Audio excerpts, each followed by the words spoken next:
Welcome one and all to the Daily Horizon View for the day of Friday the 30th of the 8th, 2019. As always, we will be taking a look at the ASX exchange traded funds. This is our top 5's. Today the spotlight is ROBO, ETFs, ROBO Global, Robotics and Automation ETF.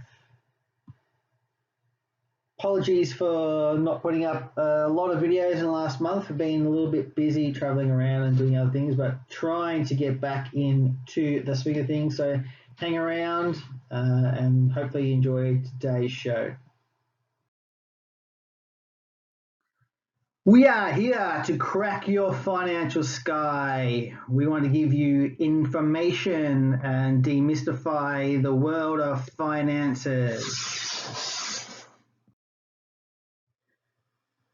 Okay, as always, let's kick off today's show with the top 5 percentage rises. Let's have a look.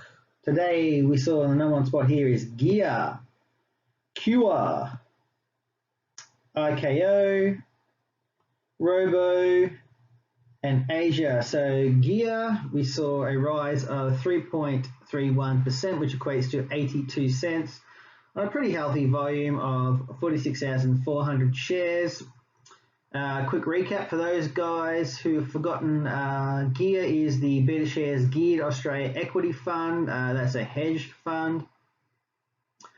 So that tracks the S&P ASX 200 index, has a market capitalization of roughly $80 million. You get a reasonable dividend from this one of 5.09%. Yeah, moving along. Okay, let's hop now right into the top 5 percentage falls. We saw MNRS, GDX, Bear, QAU, and SLF. So you can see a strong theme here of gold miners and gold related stocks. MNRS, GDX, and QAU are all gold related or gold mining ETFs. So MNRS is the Beta Shares Global Gold Miners ETF, and that's currency hedged as well, and that tracks the NASDAQ Global Gold Miners Index. That index excludes Australia, and that one has a market cap of roughly $13.3 million, so it's a smaller fund on the index. We saw a fall today of 2.84%, which equates to 15 cents on a pretty healthy volume of 76,000 shares. A very healthy volume, actually, for such a small ETF. People getting out of gold and gold miners. So our top 5 dollarizers. Number 1 here, we saw IVV. Up next, SPY, then IHVV, then IJH, and VTS. For those who've forgotten, IVV is the iShares S&P 500 ETF, and that one seeks to generate results that correspond to the price and yield performance of the US large cap stocks, so the top 500 stocks in the S&P index there. This one has quite a large market cap of roughly $3.2 billion. Pretty small dividend yield if you're investing in this one at 1.67%. Morningstar give this one a gold rating. So effectively, if you're thinking about a star rating, that's 5 out of 5 stars. So today we saw IVV up $7.99, which was roughly 1.85% on relatively lowish volume of 11,600 shares. Top 5 dollar falls. What we see here, we see GDX, ETPMPM, PM Gold, QAU, and Bear. So as mentioned before, the people are getting out of gold and precious metals, as you can see there by the top 4 ETFs here on the following list here. So GDX, as we sort of touched on before. Oh no, sorry, we didn't touch on that. We touched on MNRS, but GDX is the VanEck Vectors Gold Miners ETF. That one tracks the New York Stock Exchange ARCA Gold Miner Index. This one's quite a large ETF. I think it's pretty much the biggest ETF on the Australian market. And it has a market cap of $16.7 billion. Today we saw a fall in the price of GDX of $1.18, which equates to 2.58%. Pretty good volume of 41,700 shares traded. That's quite a solid volume. So yeah, as mentioned, people getting out of gold, because of quite possibly the trading between the US and China, all that crap that's going on. So top 5 number of trades, let's have a quick look at that one. We saw STW, VAS, IVV, VAP, and VTS rounds out the top 5 there. So for those who've forgotten, STW is the State Street Spider S&P ASX 200 fund. That one's designed to provide a low portfolio turnover, accurate index tracking, and low costs. That one has quite a large market cap as well. You will see a market cap here of $3.7 billion. Dividend yield is quite healthy at roughly 4.36%. Morningstar give this ETF a rating of bronze, which is effectively 3 out of 5 stars. So today we saw 258 trades in GDX. On the upside, predominantly, we saw a rise in the share price of 95 cents, which equates to 1.57%.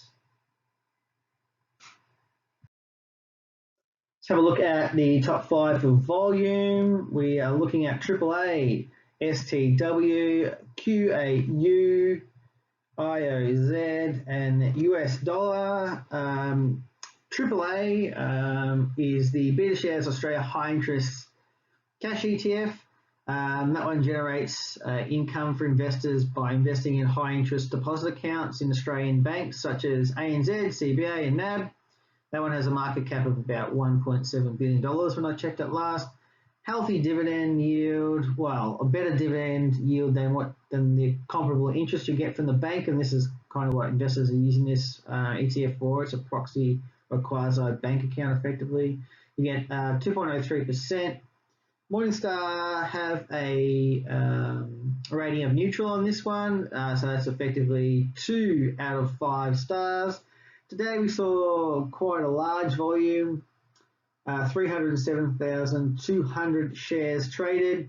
Marginally on the upside, we saw a increase in the share price of 1 cent, which equates to 0.02%.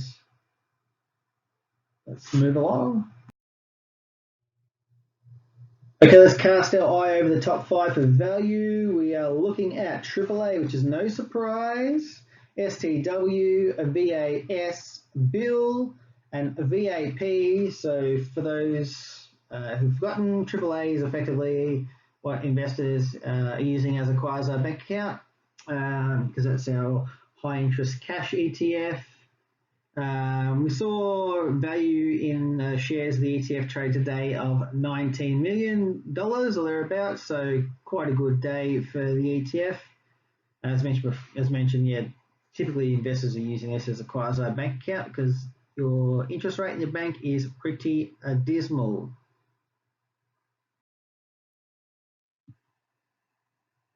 Okay, let's jump right into the spotlight today, and it is ROBO ETFs, ROBO Global Robotics and Automation ETF. So the Global Robotics and Automation ETF aims to provide investors with a return that, before fees and expenses and blah, blah, blah, all that rubbish, tracks the performance of the ROBO Global Robotics and Automation Index by holding all the shares that make up of the index close in proportion to their index weights. So they track the index as close as possible in layman's terms. So why on earth do you want to invest in such an ETF? Well, here's a few reasons why you may want to think about it. So Robo provides investors with access to this high growth and rapidly evolving megatrend. So it's one of those ones that's going to keep getting bigger. So Robo Global is a recognized leader in robotics and automation investing solutions.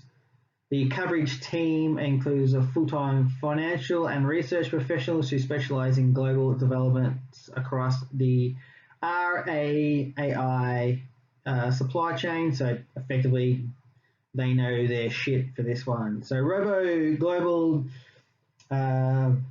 devised a benchmark industry classification system to help investors navigate this emerging industry. There's quite a lot of companies coming and going in this sector, so you want to have someone with a bit of background knowledge on exactly what they're up to and what the new techs are. Robo holds only stocks trading in recognized global exchanges, and the index includes filters on market cap and daily trading volumes, as well as individual stock caps to ensure that the funds tracking the index don't become significant shareholders in any one of the constituents. Okay, so our net asset value here is 55.31 cents, or $55.31, if I can get the right words out. Closed today just above at 56.41. Market capitalization of just over $122 million. Management fee is on the higher side, but you can't expect that for this type of ETF at 0.69%. You will get a distribution annually, and it's in July.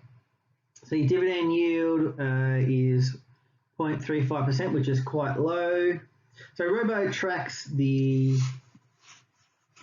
Global Robotics and Automation Index, as we kind of touched on before. Robotics and automation could be described quite easily as an unstoppable megatrend, as we touched on before previously. So major global companies are heavily investing in automation, which will reach across every sector of the global economy. Owning this ETF could make up for the lack of tech companies listed on the ASX. That's kind of one of the things that's quite concentrated in Australia. So you quite possibly look at other ways to diversify. So Robo could give investors diversified exposure to solid international companies with rapidly growing growth industries. As always, we like to do our research. So some other options to compare. I'd have a look at RBTZ and also HACK. They're good alternatives as well. So top 10 holdings, we're looking at Nvidia Corp, Yaskawa Electronics, and some of these I can't be bothered saying, but you're looking at quite a diversified portfolio, predominantly in America and Japan, so that's kind of the weighting, and then you sort of got the rest of the world after that. Performance since inception, not the best in my opinion. You're looking at 6.42%. It's been running for a little over 2 years, 2.5 years, I think, from memory. Mid 2017, this one was listed. But yeah, overall not the best. Most of these gains are pretty much back in the positive over the last 4 or 5 months because everything's run so hard. Thanks guys for hanging around and watching it. Also, do your research. There's quite a few options in this space. You don't necessarily need specific robotics and automation, or cybersecurity ETF, but it's definitely an option. Also, yeah, it's great to have a broader understanding of what's out in the marketplace. Have fun, enjoy yourself.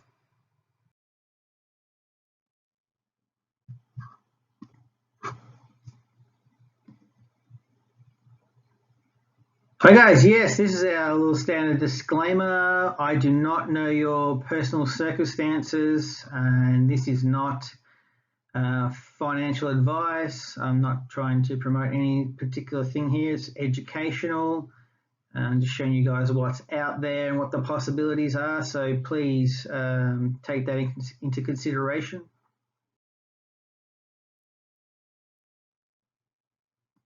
My mission is to crack your financial sky by demystifying the world of finances.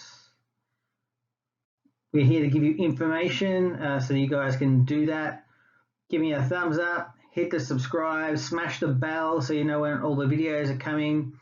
Hopefully we're helping out with the information we're providing and at least giving you guys a little bit of encouragement to go out and have a look and take charge of your own financial world. Ciao.